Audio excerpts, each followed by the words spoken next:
தேசிய படை வீரர் நினைவு தின விழா முப்படைகளின் தளபதிகள், போலீஸ் மா அதிபர், சிவில் பாதுகாப்பு படையின் தலைவர்கள் மற்றும் முப்படையினரின் குடும்பத்தவர்களின் பங்கேற்புடன் இன்று நடைபெற்றது.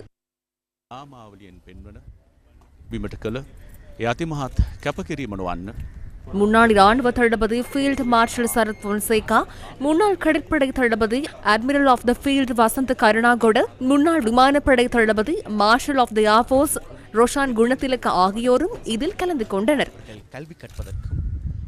அத்துடன் முன்னாள் முப்படை தளபதிகள், போலீஸ் மாதிபர்கள், சிவில் பாதுகாப்பு படை தலைவர்களுடன் ஓய்வு பெற்று மற்றும் அங்கவீனமுற்ற பெருமளவிலான படையினரும் இந்த நிகழ்வில் பங்கு பற்றியிருந்தனர். Goals commemorated today in Blandar. We are witnessing the arrival of His Excellency the President Anurakumara Dissanayaka. ප්‍රාණ වායුව මේ මිහිතලයේ උදෙසා පූජා කළේ මුදා හැරියේ. අනාගත පරම්පරාව උදෙසා මේ මව්බිම නිදහස් දේශයක් බවට පත්විය යුතු බව අප හැමදිනාටම මතක් කරමි. එතෙන් පටන් මේ මව්බිම නිදහසේ උදාන ගීතය ලියන්න පටන් ගන්නු ලැබුවා. අනුතන පෙළවලිය පසක අයි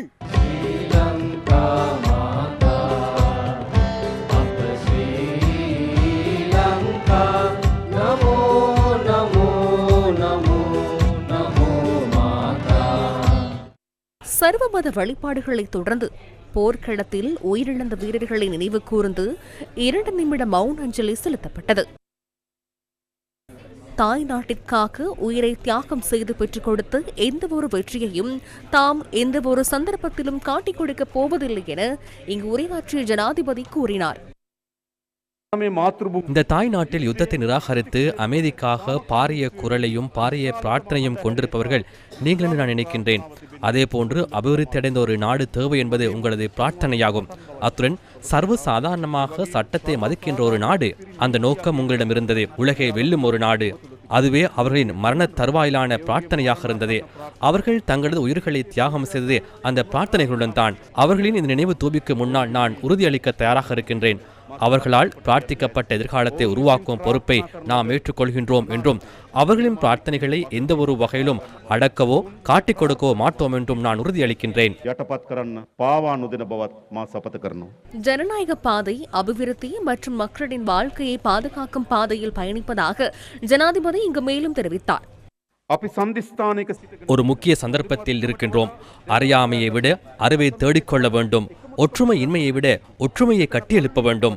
ஒரே இடத்தில் முடங்கி கிடப்பதை விட முப்போக்கை நோக்கி நகர வேண்டும். நாம் ஒரு திருப்பு முனைக்கு அருகில் வந்துள்ளோம். இந்த திருப்பு முனையில் எமக்கு முன்னால் 2 பாதைகள் உள்ளன.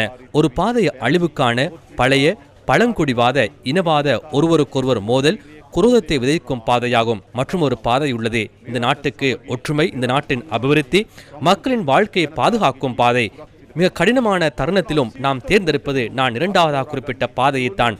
அந்த பாதையில் அச்சமின்றி உறுதியுடன் பயணிப்பேன் என்று நான் உங்கள் முன்னிலையில் உறுதியளிக்கின்றேன். மீண்டும் ஒரு முறை நாட்டில் யுத்தம் ஏற்படுவதற்கு இடமளிக்கப் போவதில்லை எனவும் ஜனாதிபதி இங்கு உறுதியளித்தார். அனைவரும் சட்டத்தின் முன்னால் சமமாக இருப்பது சில சிறப்புரிமைகளை கொண்ட குழுக்களுக்கு வேதனையாக இருக்கலாம். தாங்கள் தனித்துவமானவர்கள் என நினைத்துக் கொண்டு மற்றவர்களை ஒடுக்கியவர்கள் இனிமேல் தங்களுக்கு சிறப்புரிமைகள் இல்லை என்பதனால் கலக்கமடையலாம்.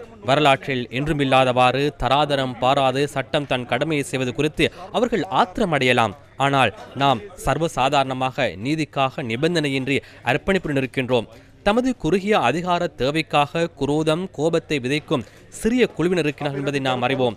எமது நாட்டின் எதிர்கால சந்ததியினருக்கு ஒரு சிறந்த நாட்டை பெற்றுக் கொடுக்கும் யுத்தத்தில் நாம் ஈடுபட்டுள்ளோம். நாம் அந்த யுத்தத்தில் வெல்ல வேண்டும். ஒவ்வொரு பிரஜைகளையும் சமமாக சமத்துவத்துடன் நீதியுடன் பிரஜைகளாக நடத்தும் இந்த நாட்டை அனைவரினதும் தாய்நாடாக கருதும் ஒரு நாட்டை உருவாக்கும் யுத்தத்தை நாம் வெல்ல வேண்டும். இனவாதத்தின் கூச்சலை, மத தீவிரவாதத்தின் கூச்சலை, சிறிய குழப்பங்களை விளைவிக்கும் குழுக்களின் கொடூர கூச்சலை நாம் முடிவுக்கு கொண்டு வர வேண்டும். இந்த நாடு மீண்டும் எதிர்காலத்திலும் எந்த ஒரு இனவாத மதவாத குழுக்களின் இறையாக மாறுவதற்கு இடமளிக்க கூடாது. அந்த உறுதியை இந்த இராணுவ நினைவு தூபிக்கு முன்பாக இருந்து நாம் வாக்குறுதி அளிக்க வேண்டும். இராணுவத்தினருக்கு மரியாதை செலுத்தும் வகையில் இராணுவம், விமானப்படை, கடற்படை, போலீஸ் மற்றும் சிவில் பாதுகாப்பு திணைக்களத்தின் இசை கலைஞர்கள் பாரம்பரிய மேளத்தை வாசித்தனர். இராணுவ நினைவு தூபிக்கு தொடர்ந்தும் மலரஞ்சலி செலுத்தப்பட்டது.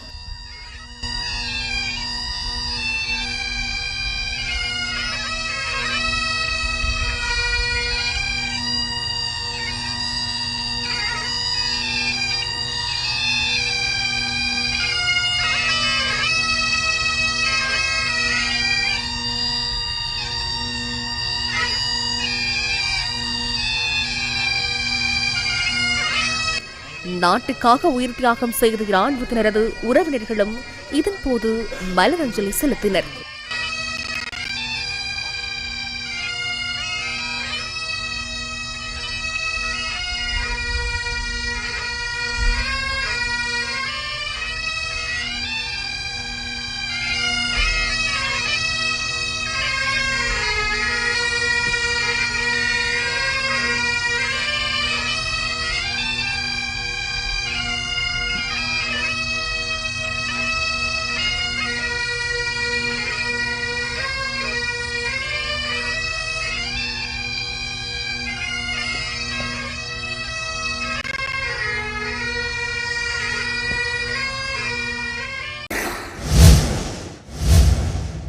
இதேவேளை ஜனாதிபதி அனுருகுமார திசாநாயக்க ராகம பகுதியில் உள்ள ரணவிரு செவன சுகாதார விடுதிக்கு இன்று காலை சென்று அங்கு சிகிச்சை பெற்று வரும் இராணுவ உறுப்பினர்களின் நலம் விசாரித்தார்.